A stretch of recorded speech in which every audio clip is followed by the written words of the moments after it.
Hello mga mi, for today's video, isamahan nyo naman ako maglinis ng aming kwarto dahil nga ilang linggo kami hindi nakauwi dito. Pero bago ngayon mga mi, umaga nga dumating na nga rin sa wakas ito nga inaantay ko na magkakabit nga ng kontador namin. Almost 3 weeks na nga rin mga mi, simula nga nung nasunog itong metro namin na talaga namang napakadaming proseso at napakatagal. At yung hindi pa nga ninyo napapanood mga mi at gusto nga ninyo makita ko paano nga nasunog itong metro namin, pwede yung hanapin yung video na tungkol doon. After nga maikabit yung metro namin mga mi, pinbuksan ko na nga rin agad dito kay dada yung aming ilaw para nga makapaglinis na nga rin agad ako dito sa loob ng bahay. Inuna ko na nga linisin itong kwarto namin mga mi para nga mamaya kapag inuwi ko nga yung dalawang junakis ko, meron nga silang tatambayan habang maglilinis nga ako sa labas. Bali, iniwan ko nga muna sila dun kay mamay at pinabantayan ko muna sa kanya para nga mabilis ko matapos yung paglilinis nga dito sa bahay. Bali, binakyuman ko nga lang din mga mi yung kama namin at hindi na nga ako nagpalit ng cover kasi nga kakapalit ko lang din yan nung gabi bago nga nangyari pagsunog ng metro namin. At medyo malapit na nga ako matapos dito sa may kama ni Kuya Janjan mga mi, ito nga si Baby Jella, dinala nga ni mamay dito. At tignan nyo naman na talaga namang na-miss niya dito sa bahay at saka itong teddy bear niya na binigay nga sa kanya ng ninong niya.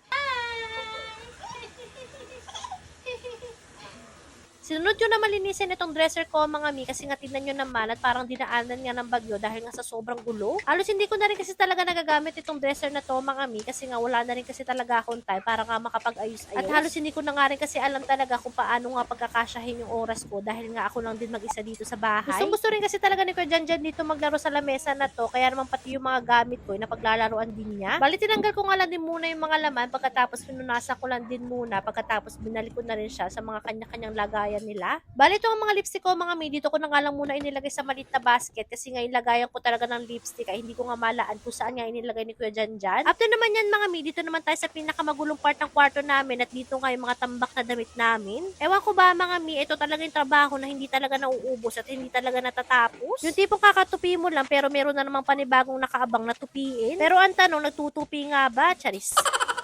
Sa totoo lang mga mi, iba dito talaga nakatupi na kaya lang wala pa rin talaga ako mapaglagyan. Hindi ko kasi malaman mga mi kung anong maganda, kung cabinet ba o drawer lang muna. Baka meron naman kayo masuggest dyan mga mi, paka-comment na lang sa comment section kung ano bang maganda. Bali, nilipat ko lang pala mga mi yung lamesa ni Kuya Janjan dito sa may tabi ng kama para nga kapag meron kaming gagawing assignment niya, meron niya akong upuan. Bali, gabi na nga rin ako natapos mga mi at nahilamusa ko na rin sila ng mga oras na to kaya namang grabe ang pagod ko for today's video. Pero okay lang din naman, basta makita ko lang yung dalawang junakis ko na komportable at maayos yung ginagalawan, mapapawi na lahat ng pagod na yun. Bali, naglaba nga rin pala ako niyan mga mi at nung magsasampay na nga ako, ito nga si Kuya Janjan, sabi niya, siya na nga daw magsasampay. Kaya naman ayan, hinayaan ko na nga lang kasi nga marunong naman na din siya niyan. At yung nagtataka naman kayo mga mi kung saan ko inilagay lahat ng mga damit kanina, ay dito ko po inilagay lahat sa labas kasi ito naman yung sunod kong lilinisan. Pero hanggang dito na lang muna mga mi, so yun lang. Salamat. God bless!